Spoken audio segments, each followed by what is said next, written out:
Marilah kita memulai renungan kita pada pagi hari baru ini dengan tanda kemenangan Kristus.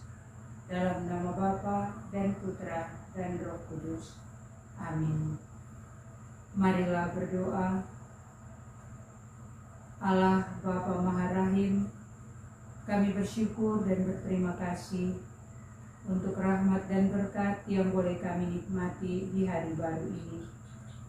Engkau berkenan menghadirkan kami dengan kekuatan, kesehatan, dan nafas hidup, sehingga kami akan memulai seluruh kegiatan kami di awal pekan ini. Utuslah Roh Kudus-Mu untuk menerangi hati dan budi kami, mendengar dan merenungkan sabda-Mu yang menjadi pedoman dalam seluruh perjalanan persiarahan kami di sepanjang pekan ini. Doa ini kami sampaikan kepadamu dengan pengantaraan Kristus yang hidup dan berkuasa kini dan sepanjang segala masa. Amin. Mari kita mendengarkan sabda Tuhan.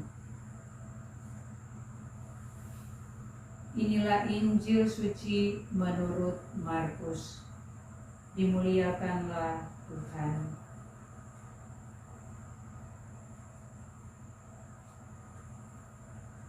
Sekali peristiwa, datanglah orang-orang Farisi dan bersoal jawab dengan Yesus. Untuk mencobai dia, mereka meminta daripadanya suatu tanda dari surga. Maka mengeluhlah Yesus dalam hati dan berkata, "Mengapa angkatan ini meminta tanda? Aku berkata kepadamu, sungguh kepada angkatan ini sekali-kali tidak akan diberikan tanda." Lalu Yesus meninggalkan mereka. Ia naik ke perahu dan bertolak ke seberang. Demikianlah sabda Tuhan. Terpujilah Kristus. Saudara-saudari yang terkasih dalam Yesus Kristus, buta berarti tidak bisa melihat secara fisik, namun juga bisa bermakna kesombongan karena memiliki sesuatu yang bisa digunakan untuk menyombongkan diri. Kebutaan rohani bisa dialami oleh siapa saja. Tanpa sadar, kita juga terkadang berlaku demikian. Seperti halnya orang-orang Farisi yang meminta tanda dari Tuhan. Bukan untuk mempercayai sesuatu, tetapi karena memiliki niat buruk untuk mencobainya. Hati mereka tegar, tetapi mata mereka buta. Sekalipun sudah melihat tanda yang dibuat olehnya, mereka tidak merasa dan melihat bahwa ia adalah tanda kehadiran Allah yang menyelamatkan. Saudara-saudari seiman dalam Kristus, kedewasaan iman tidak tergantung pada suatu tanda, tetapi lebih pada sesuatu kesadaran iman akan karya dan kehadirannya dalam hidup, serta penyerahan diri secara total kepadanya. Dalam keseharian, kita juga bergumul dengan tanda-tanda yang dipercayai bisa memperteguh iman kepadanya. Kita sungguh menantikannya, bahkan terkadang hal itu mengaburkan apa yang jauh lebih penting, yakni kehadiran dan karyanya sendiri.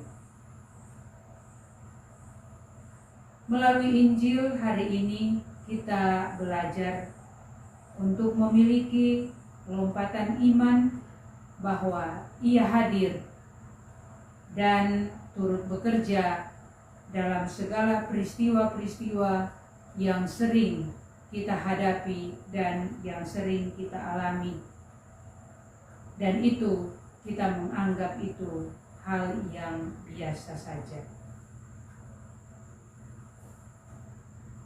Tuhan mengajak kita untuk mampu melihat tanda kehadiran dan karyanya dalam setiap peristiwa hidup yang kita alami dan yang kita hadapi dalam perjalanan tugas tanggung jawab kita. Dengan terus berpegang pada sabdanya, Tuhan mengajak, berbahagialah orang yang tidak melihat namun percaya. Semoga kita selalu berani membuka hati untuk tanda kehadiran Kristus dalam setiap peristiwa kehidupan yang kita alami dan yang kita hadapi setiap hari. Semoga demikian. Amin.